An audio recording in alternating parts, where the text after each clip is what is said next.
আসসালামু আলাইকুম ভিউয়ার্স, আজ আমি আপনাদের কাছে একটি গুরুত্বপূর্ণ টিউটোরিয়াল নিয়ে এসেছি। সেটা হলো কিভাবে আপনারা কম্পিউটার থেকে কোনো ডাটা, ছবি বা ফাইল বা অডিও ভিডিও কিভাবে কম্পিউটার থেকে, ল্যাপটপ থেকে মোবাইলে ব্লুটুথের মাধ্যমে প্রেরণ করবেন, সেটা আমি দেখাবো।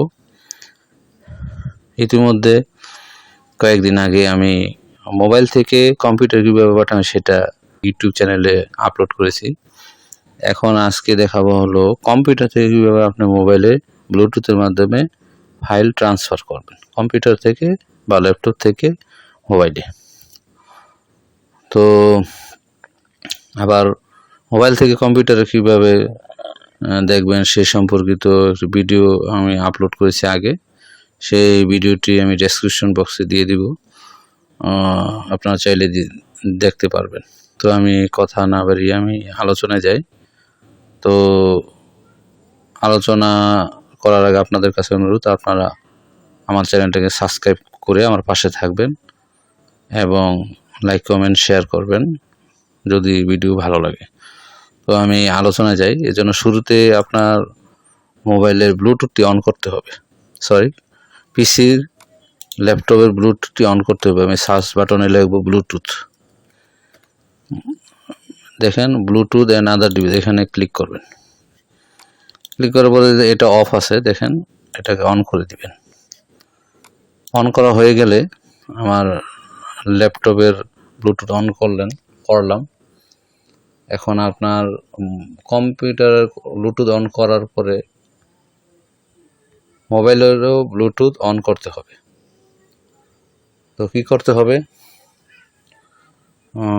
আমি স্ক্রিনে দেখাই। আমি ব্লুটুথটি অন করি, যে দেখতে পাচ্ছেন এটা আমি অন করলাম, অন হয়ে গেল। অন করার পরে এখন আপনার কাজ হলো কম্পিউটার থেকে যে ফাইল আপনি আপনার মোবাইলে ট্রান্সফার করবেন সেই ফাইলটি ওপেন করবেন। ফাইলটি ওপেন করলাম, দেখেন এই ফাইলটি আমি মোবাইলে নিব। এজন্য এই ফাইলের উপরে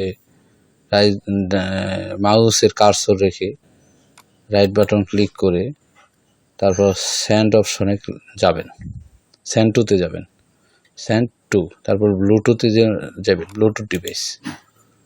যার পরে আপনার ডিভাইসের নামটি লিখবেন। আমার ডিভাইস হলো এটা সিলেক্ট করবেন, সিলেক্ট করে নেক্সটে ক্লিক করবেন। নেক্সটে ক্লিক করার পরে আপনার মোবাইলে এরকম একটি মেসেজ আসবে, এখানে অ্যাকসেপ্ট থাকবে, ডিক্লাইন থাকবে। তো আমি এটা ক্লিক করব, অ্যাকসেপ্টে ক্লিক করবেন। ক্লিক করার হয়ে গেল, আমার ফাইল ট্রান্সফার হয়ে গেল। তো এইভাবে আপনারা ল্যাপটপ থেকে বা পিসি থেকে মোবাইলে ব্লুটুথের মাধ্যমে খুব সহজেই ফাইল ট্রান্সফার করতে পারবেন।